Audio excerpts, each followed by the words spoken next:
Good morning. I'm Dr. Nasam. I'm the psychiatrist you called. Tapos saan po ba yung case? Doc, tungkol kay Hannibal Lecter. Actually, Okay. kakaano lang namin sa kanya, kakakuha lang namin sa kanya. Doc, mag-ingat ka. Kasi itong lalaki ito, nakapatay na siya ng 33 na tao.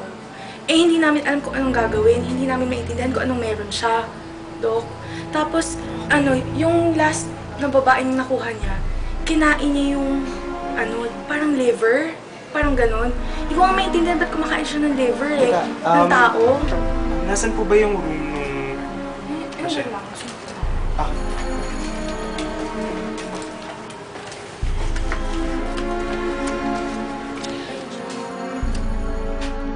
so it's a closed cell? Eh kasi po, sobrang dangerous na talaga. So, mag-ingat ka. Kasi hindi lang siya criminal talaga. Ano pa siya, famous psychiatrist kasi siya dati. So, baka mamaya i-brainwash ka niya. Mali kung anong gawin niya sa'yo. Okay. Pwede ako una na ako Pero huwag ka mag-alala, meron ng mga surveillance cameras dito. Okay, thank you. Hi, doctor. I am Dr. Nasam. How are you?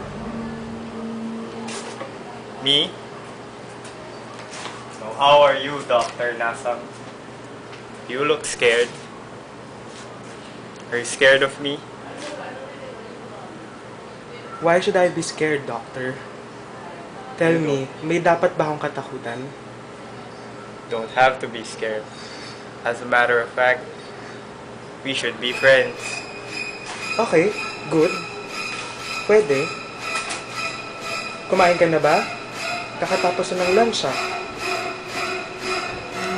Lunch.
So, Doc, based dun sa interview mo kay Hannibal Lecter, ano ba yung mga findings?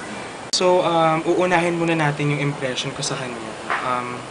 During our conversation, since he's a famous psychiatrist, alam niya yung ginagawa ko. And pareho kami ng way of thinking, kaya nakakasagot siya kagad dun sa mga questions ko. And nakikita ko din sa kanya na since yung cannibalism niya, yung ginagawa niya mga crime, meron siyang antisocial personality disorder. Ang isang tao kapag meron ito, siya yung tao na who lacks empathy, wala siyang awa.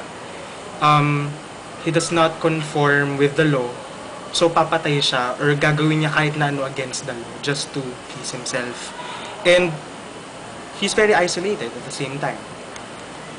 So, Doc, ano ba yun? Yun ba yung dahilan bakit kumakain siya ng mga tao? Well, isa sa mga dahilan kung bakit niya nagagawa yun is because of his childhood traumatic experience na he witnessed some of his loved ones na nabiktima ng cannibalism. So, Doc, ano gagawin natin? So maybe the best thing we could do right now is psychotherapy para mas makilala pa natin siya more. And probably medication. Doc, mag-work ba yan? Don't worry. I'll observe and talk to him as often as I can.